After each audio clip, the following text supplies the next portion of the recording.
Assalamualaikum warahmatullahi wabarakatuh. Saya Yulia Fiatika dari jurusan Hukum Ekonomi Syariah kelas 7G nomor absen 36. Di sini saya akan mereview buku yang berjudul Dasar-Dasar Hukum Perdata Internasional karya Dr. Ari Purwadi, SH.M.Hum.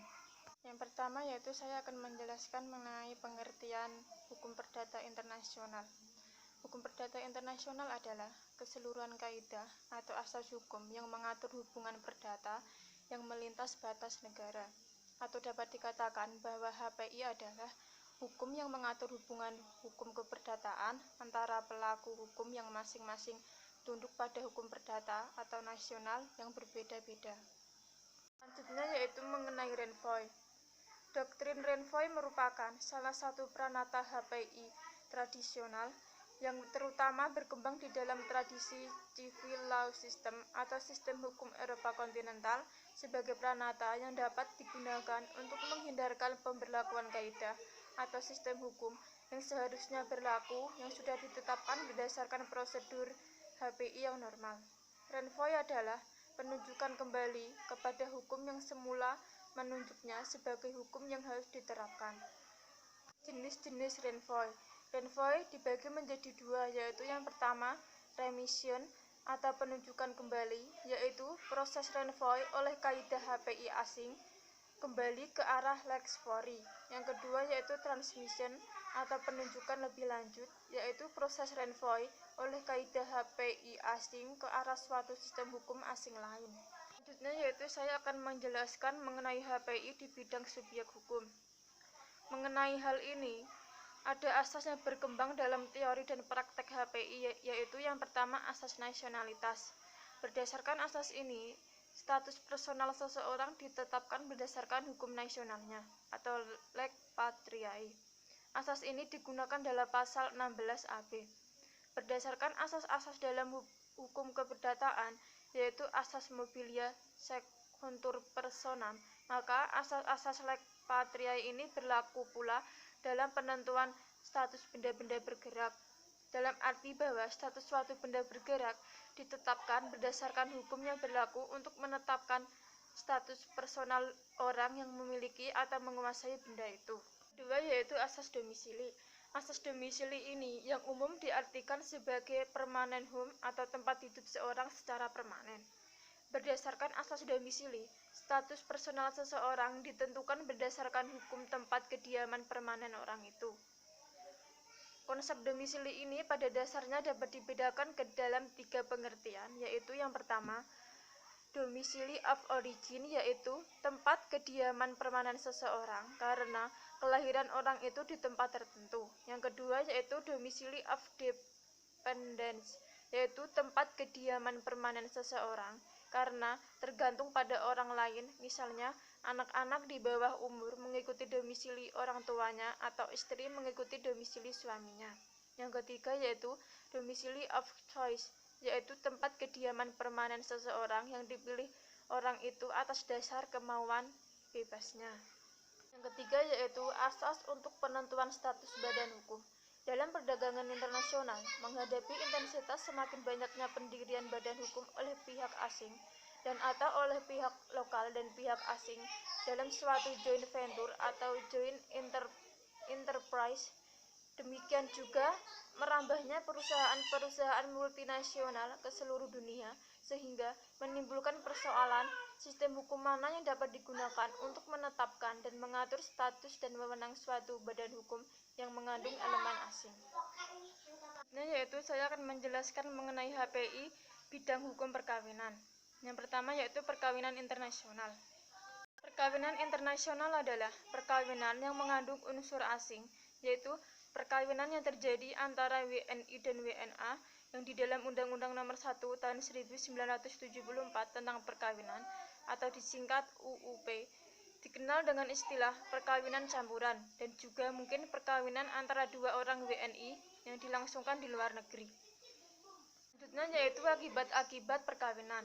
Asas yang berkembang di dalam HPI tentang akibat-akibat perkawinan atau seperti masalah hak dan kewajiban suami istri, hubungan orang tua dan anak, harta kekayaan perkawinan dan sebagainya, yaitu akibat-akibat perkawinan yang tunduk pada Yang pertama yaitu sistem hukum tempat perkawinan diresmikan. Yang kedua, sistem hukum dari tempat suami istri bersama-sama menjadi warga negara setelah perkawinan.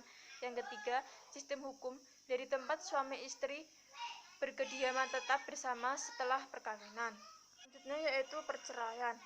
Persoalan perceraian dalam bidang HPI meliputi berbagai aspek, yaitu yang pertama perceraian WNI di luar negeri, perceraian WNA di Indonesia, perceraian yurisdiksi dalam perkara perceraian, pengakuan terhadap keputusan cerai dari luar negeri. Peraturan cerai di berbagai dunia tidak sama. Dengan adanya keanekaragaman yang demikian itu, ada kecenderungan setiap negara atas dasar mempertahankan public policy, kemudian condong untuk memakai lex fori. Masalah perceraian di bidang HPI mendatangkan kegemaran untuk berdebat. Pada dasarnya, boleh dikatakan dua aliran tentang perceraian ini, yaitu ditinjau dari mudahnya perceraian atau dari sukarnya perceraian. Berbagai negara yang mempertahankan ajaran Katolik dalam sistem hukumnya tentu tidak mudah untuk melakukan perceraian, karena perkawinan dipandang sebagai sesuatu yang suci, sehingga perkawinan tidak dapat putus kecuali karena kematian.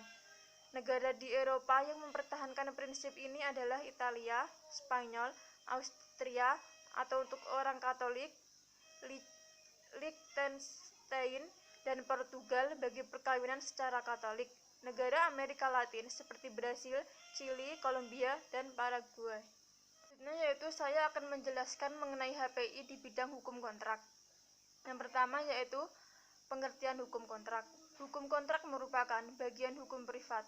Hukum ini memusatkan perhatian pada kewajiban untuk melaksanakan kewajiban sendiri atau self-imposed obligation. Dipandang sebagai hukum privat karena pelanggaran terhadap kewajiban-kewajiban yang ditentukan dalam kontrak murni menjadi urusan pihak-pihak yang berkontrak. Kontrak dalam bentuk yang paling klasik dipandang sebagai ekspresi kebebasan manusia untuk memilih dan mengadakan perjanjian. Paradigma baru hukum kontrak timbul dari dua dalil di bawah ini, yaitu setiap perjanjian kontraktual yang diadakan adalah sah, dan setiap perjanjian kontraktual yang diadakan secara bebas adalah adil dan memerlukan sanksi undang-undang.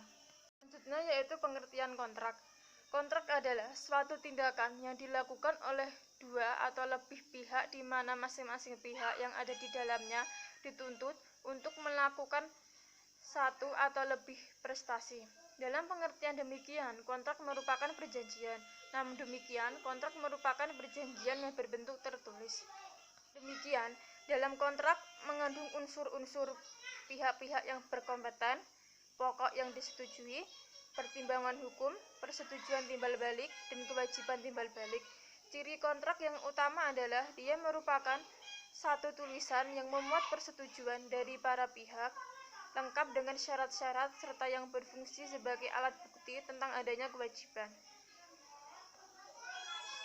Selanjutnya yaitu kontrak dalam sistem hukum Anglo-Amerika dan Eropa kontinental. Perlindungan hukum terhadap hubungan antar orang atau antar perusahaan yang bersifat lintas batas negara dapat dilakukan secara publik maupun privat.